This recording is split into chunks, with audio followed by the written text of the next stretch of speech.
Hello दोस्तों, मैं पवन मलिक। आप सभी का स्वागत है हमारे YouTube चैनल पे। जिसका सभी लोगों को इंतजार था वो ड्रॉ अब समाप्त हो चुका है। काफी लोगों के प्लॉट निकले, जो 1184 लोगों के प्लॉट थे उनके प्लॉट निकले। जिनके इस ड्रॉ में प्लॉट निकले हैं उनके लिए बहुत बहुत कॉन्ग्रेचुलेशन, बहुत बहुत उनके लिए बधाई। और उनके लिए बड़ी खुशी का दिन था आज जिनके प्लॉट निकले। मगर जिनके प्लॉट यहाँ पे नहीं निकले हैं उन्होंने बड़ी उम्मीद के साथ अप्लाई किया था कि उनका प्लॉट निकलना चाहिए, उनको जरूरत है। मगर ऐसा नहीं हो सका क्योंकि जो ड्रॉ में प्लॉट थे, चाहे वो सेक्टर 16, सेक्टर 17 या सेक्टर 20 के जो भी टोटल प्लॉट थे, 1184 प्लॉट थे, संख्या जो थी वो काफी कम थी। अप्लाई जो किया वो काफी लोगों ने बढ़ चढ़ के अप्लाई किया। इस कारण लिमिट कम होने की वजह से उतने ही लोगों के प्लॉट निकले। मगर वो भी निराश ना हो जिनके इस ड्रॉ में उन्होंने अप्लाई किया मगर उनके प्लॉट नहीं निकले। उनके लिए भी यमुना एक्सप्रेसवे पे काफी ऑप्शन है जिनमें वो आज भी इन्वेस्ट कर सकते हैं। कम रेट की चीजें भी अवेलेबल है जिनके बारे में हम वीडियो में आपको आगे बताएंगे।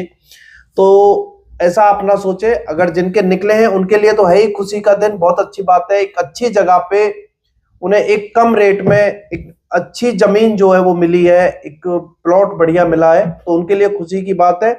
बाकी उनके बारे में बात कर लेते हैं जिन लोगों ने किसी उम्मीद के साथ इस ड्रॉ में अप्लाई किया था मगर लिमिट होने की वजह से उनके प्लॉट नहीं निकल पाए। तो आप बिल्कुल भी निराश ना हो। आपका बजट कम है तो उसमें भी काफी चीजें हैं जो आप वहां पे खरीद सकते हैं, इन्वेस्ट के हिसाब से भी और रहने के हिसाब से भी।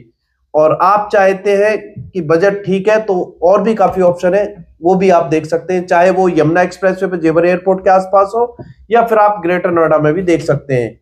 तो बात कर लेते हैं जिनके प्लॉट नहीं निकले उन्हीं के लिए। देखिए, आपका बजट कम है तो उसमें भी आप यहाँ चीजें देख सकते हैं, जैसे कि एग्रीकल्चर लैंड। एग्रीकल्चर लैंड जो है वो आने वाले टाइम में अथॉरिटी यहाँ पे एक्वायर करती है और अच्छे रेट में अथॉरिटी एक्वायर करती है। वो चाहे अभी 31 की जो प्लानिंग में जो सेक्टर है, चाहे आप उनमें इन्वेस्ट कर सकते हैं एग्रीकल्चर जमीन में, या जो 41 की प्लानिंग में है उनमें आप इन्वेस्ट कर सकते हैं। आप यहाँ पे एग्रीकल्चर जमीन खरीद सकते हैं। सेफ ऑप्शन है, पहले आपकी रजिस्ट्री होती है, उसके बाद आपका दाखिल खारिज म्यूटेशन होता है उसमें। तो सेफ इन्वेस्टमेंट है, कोई भी किसी तरह की धोखाधड़ी नहीं है। आप पेपर चेक करके एग्रीकल्चर जमीन भी खरीद सकते हैं। जो कम बजट में भी ये चीजें आपको देखने के लिए मिलेंगी। अगर आपका बजट कम है, आपका बजट है 20 लाख से लेके 50 लाख के आसपास तक का बजट है, तो उस बजट में आप यहाँ पे एग्रीकल्चर जमीन 2 बीघे, 4 बीघे, 5 बीघे जमीन यहाँ पे आप खरीद सकते हैं। और उसे आप जब भी यहाँ पे डेवलपमेंट होगा, अथॉरिटी एक्वायर करेगी, बहुत अच्छा रेट आपको मिलेगा। तो ये भी ऑप्शन है, ये आप खरीद सकते हैं। बजट कम है तो यहाँ पे जो टाउन के अंदर जो सोसाइटी है, जो टाउन के अंदर है, वो नहीं जो यहाँ पे एग्रीकल्चर जमीन लेके और कुछ लोग यहाँ पे टाउन से बसा रहे हैं, वो प्लॉटिंग कर रहे हैं, उसमें आप ना जाएं। जो टाउन के आसपास है, जैसे कि जो पॉपुलर यहाँ पे टाउन है, जैसे कि आपका धनकौर हो गया, रहुपरा हो गया, आपका जेवर हो गया, तो ककोड़ हो गया, इस तरीके के जो टाउन है उनके अंदर आपका बजट कम है तो वो वहां पे भी प्लॉट ले सकते हैं। अच्छी जो चाहे शॉप है, जो ये पुराने कस्बे हैं, पुराने शहर हैं, तो इनमें जो अच्छी शॉप है या इस तरीके से है इन्वेस्टमेंट के हिसाब से, वो भी आप देख सकते हैं। क्योंकि आने वाले टाइम में जब शहर बसेगा तो सभी चीजों के रेट जो है वो बढ़ेंगे। तो ये कम बजट में चीजें हो गई। या जो गांव है, अगर आप लेना चाहते हैं तो जो फ्री होल्ड लैंड होती है, जो लाल डोरे के अंदर आबादी की लैंड जो बोली जाती है, वो लैंड भी आप परचेज कर सकते हैं। वो लैंड आपको यहाँ पे 10,000 रुपए गज से लेके और 20-25 हजार रुपए गज के आसपास के रेट में मिल जाती है। वो भी आप जमीनें खरीद सकते हैं। अगर आप उसमें, वो फ्री होल्ड लैंड है, उसमें 3 मंजिल, 4 मंजिल, 5 मंजिल तक आप बना सकते हैं किसी भी, चाहे आप कॉमर्शियल कोई वर्क करें या अपना रेजिडेंशियल कोई वर्क करें, या आने वाले टाइम में जो इंडस्ट्रियल एरिया में विलेज है उनमें आप लेके और अपना किराएदारी का काम जो है वो कर सकते हैं। तो आप फ्री होल्ड लैंड भी यहाँ पे परचेज कर सकते हैं, ये भी एक अच्छा ऑप्शन है। उसके बाद यहाँ पे आप देखते हैं किसान कोटा प्लॉट आपको यहाँ पे देखने के लिए मिलेंगे। कुछ रजिस्टर्ड प्लॉट सेक्टर 25 में आपको देखने के लिए मिलेंगे जो कम रेट पे है। अगर आप अथॉरिटी के प्लॉटों के मुकाबले देखते हैं तो वो भी आप ले सकते हैं, जिसमें आप 50% कॉमर्शियल और 50% रेजिडेंशियल वर्क कर सकते हैं। सेक्टर 25 जो है काफी हद तक वो डेवलप्ड है, तो वहां पे भी आप रजिस्टर्ड प्लॉट अगर आप खरीदना चाहते हैं तो सेक्टर 25 में आप देख सकते हैं। अगर आप जाना चाहते हैं अनरजिस्टर्ड में, तो अनरजिस्टर्ड भी आप यहाँ पे खरीद सकते हैं, जिनके रेट काफी कम आपको देखने के लिए मिलेंगे। उसमें अभी आपका ट्रांसफर रजिस्ट्री नहीं होगी, अब उसमें एग्रीमेंट टू सेल होता है, तो वो आप अनरजिस्टर्ड किसान कोटा जो है वो भी आप परचेज कर सकते हैं। अगर बजट कम है तो ये सब चीजें जो है वो आप खरीद सकते हैं।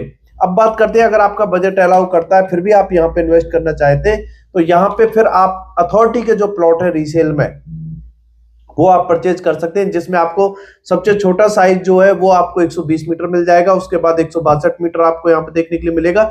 छोटा साइज कुछ अभी 2-4 प्लॉट आपको 60 मीटर के भी देखने के लिए मिल जाएंगे, और 162 मीटर, 120, 162, उसके बाद आप यहाँ पे 300 मीटर देख सकते हैं, उसके बाद 500 मीटर और 1000, 2000, 4000 मीटर, इस तरीके के जो साइज है वो आपको यहाँ पे रीसेल में देखने के लिए मिल जाएंगे, चाहे सेक्टर 18 में, सेक्टर 20 में और सेक्टर 22 में, ये आप रीसेल में ये चीजें खरीद सकते हैं।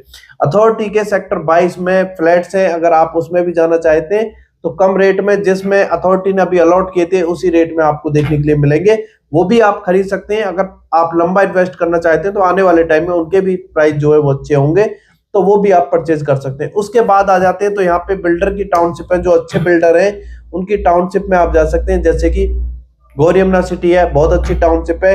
आज के टाइम पे अगर कोई ऐसी टाउनशिप है या आप देख रहे हैं या अथॉरिटी के प्लॉट है तो एकमात्र गौर यमुना सिटी ही टाउनशिप है जहां पे आप प्लॉट परचेज कर सकते हैं आज के टाइम पे। तो वहां पे चाहे आप प्लॉट देखें या आप वहां पे फ्लैट देखें या कॉमर्शियल प्लॉट देखें, कॉमर्शियल शॉप देखें, तो काफी ऑप्शन है। 250 एकड़ की टाउनशिप है, उसमें भी आप ऑप्शन जो है वो देख सकते हैं। और उसी के साथ साथ यहाँ पे 2-3 और भी टाउनशिप है, उनमें भी आप देख सकते हैं, जैसे एचडीएस एनआरआई टाउनशिप हो गई, उसे आप देख सकते हैं, ग्रीनवे टाउनशिप हो गई, इसमें आप देख सकते हैं। तो ये काफी ऑप्शन है यहाँ पे। अगर आप यमुना एक्सप्रेसवे पे रीसेल में देखते हैं तो वो भी आप परचेज कर सकते हैं।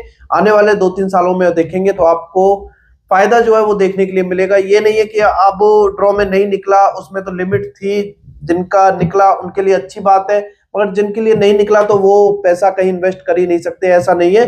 तो काफी ऑप्शन है, आप उनमें इन्वेस्ट कर सकते हैं। बजट कम है तो छोटे बजट की चीजें भी ले सकते हैं, सभी चीजें यहाँ पे अवेलेबल है। और आप चाहे तो बजट अलाउ करता है तो बड़ा इन्वेस्ट भी आप कर सकते हैं, चाहे आप एग्रीकल्चर में करें, फ्री होल्ड में करें, अथॉरिटी के प्लॉट में करें, या आप बिल्डर की टाउनशिप में करें, तो जो भी आपको ठीक लगता है वो आप इन्वेस्ट कर सकते हैं। इसके बाद अगर आप यहाँ पे रहने का देख रहे हैं, अगर जेवर एयरपोर्ट के आसपास, अभी तो यमुना एक्सप्रेसवे पे हो सकता है कि रहने में इन चीजों में टाइम लगेगा, एक मात्र जैसे मैंने आपको बताया कि जीवाईसी गौर यमुना सिटी ही एक ऐसी टाउनशिप है जहां पे आज के टाइम पे रहा जा सकता है। बाकी फिर भी आप जेवर एयरपोर्ट के आसपास, जैसे कि 2024 में जेवर एयरपोर्ट जो है स्टार्ट हो जाएगा, तो फिर भी आप इसके आसपास रहना चाहते हैं तो ग्रेटर नोएडा में काफी ऐसे सेक्टर हैं जहां से आप आधे घंटे के आसपास आप एक्सप्रेसवे से होके और आप नोएडा इंटरनेशनल एयरपोर्ट जो है वहां तक आप इजीली पहुंच सकते हैं। तो आप ग्रेटर नोएडा में परी चौक के आसपास काफी सेक्टर है जहां पे छोटे साइज के प्लॉट आपको 60 metre, 90 metre, 120 metre, 200 metre, 300 metre, 500 metre, इस तरीके के साइज जो है वो आपको देखने के लिए मिलेंगे। फ्लैट्स वगैरह भी आपको यहाँ पे देखने के लिए मिल जाएंगे। तो आप ग्रेटर नोएडा में भी इन्वेस्ट कर सकते हैं। ग्रेटर नोएडा में रजिस्टर्ड किसान कोटा प्लॉट है जिनमें काफी लोकेशन है। एक्सप्रेसवे पे चूहड़पुर है, आपका खानपुर है, सिरसा है, लुक्सर है, गंगोला है, मायचा है, जैतपुर है। तो इस तरीके से काफी यहाँ पे आपको सेक्टरों में, विलेज है जो सेक्टर है उनमें यहाँ पे आप 6% किसान कोटा आबादी के प्लॉट जो है वो भी आप देख सकते हैं। रजिस्टर्ड चीजें आपको यहाँ पे देखने के लिए मिलेंगी, तो वो भी आप परचेज कर सकते हैं। चाहे आप ये ग्रेटर नोएडा में इन्वेस्ट करें, आप यमुना में इन्वेस्ट करें, आने वाले टाइम में आपको सभी में आपको बढ़त देखने के लिए मिलेगी। ये नहीं कि बस एक इसी चीज में बढ़त है और कहीं बढ़त नहीं है, सभी के रेट आपको ऊपर जो है वो देखने के लिए मिलेंगे। आज के टाइम पे अगर आप देखते हैं तो नोएडा एक्सप्रेसवे पे जो किसान कोटे के प्लॉट है वहां पे आप देखेंगे तो आपको 1,50,000 से लेकर 2 लाख के आसपास तक मीटर का रेट जो है वो देखने के लिए मिलेगा। और अभी यहाँ पे आप ग्रेटर नोएडा में देखेंगे तो आपको 50,000 मीटर से लेकर 70,000 रुपए मीटर के आसपास का रेट देखने के लिए मिलेगा। तो इनके भी रेट आप देखेंगे अगले 3-4-5 सालों में काफी आपको रेट जो है वो देखने के लिए मिलेंगे। जैसे जैसे ग्रेटर नोएडा में इंडस्ट्रियल एरिया जो है वो डेवलप हो रहा है, उसी हिसाब से आपको रेट जो है वो भी बढ़ते हुए देखने के लिए मिलेंगे। तो यहाँ भी आप ग्रेटर नोएडा में भी इन्वेस्ट कर सकते हैं, आप यमुना एक्सप्रेसवे पे जेवर एयरपोर्ट के आसपास भी आप इन्वेस्ट कर सकते हैं, सभी ऑप्शन है। तो आप अगर डिटेल में जानना चाहते हैं तो आप हमारे ऑफिस भी आ सकते हैं। हमारा ऑफिस आपको नियर परी चौक देखने के लिए मिलेगा। परी चौक से पहले एक मेट्रो स्टेशन है, नॉलेज पार्क 2 का मेट्रो स्टेशन, जस्ट उसी के पास में हमारा ऑफिस है। तो आप हमारे ऑफिस भी आ सकते हैं, यहाँ पे भी आके जानकारी ले सकते हैं। सभी तरह के ऑप्शन जो है वो अवेलेबल है। तो उनके बारे में आप जान सकते हैं। तो यही शॉर्ट में जानकारी आपको देनी थी। अगर इससे रिलेटेड कोई भी डाउट है कोई आपको, तो आप हमें दिए हुए नंबर पे कॉल कर सकते हैं और इस वीडियो को आप शेयर भी कर सकते हैं जो लोग यहाँ पे इन्वेस्ट करना चाहते हैं, जिनके प्लॉट नहीं निकले, क्योंकि काफी लोगों ने इसमें अप्लाई किया और संख्या कम थी, तो काफी लोगों के प्लॉट नहीं निकले हैं। तो वो यहाँ पे रीसेल में अगर खरीदना चाहते हैं तो उनके पास आप हमारी वीडियो को शेयर कर सकते हैं। चैनल पे पहली बार आए, चैनल को जरूर सब्सक्राइब करें, बेल बटन पे क्लिक करें, जिससे फ्यूचर में हम कोई भी वीडियो अपने चैनल पर अपलोड करते हैं उसका नोटिफिकेशन आपको मिल सके। तो चलिए दोस्तों, जय हिंद, जय भारत।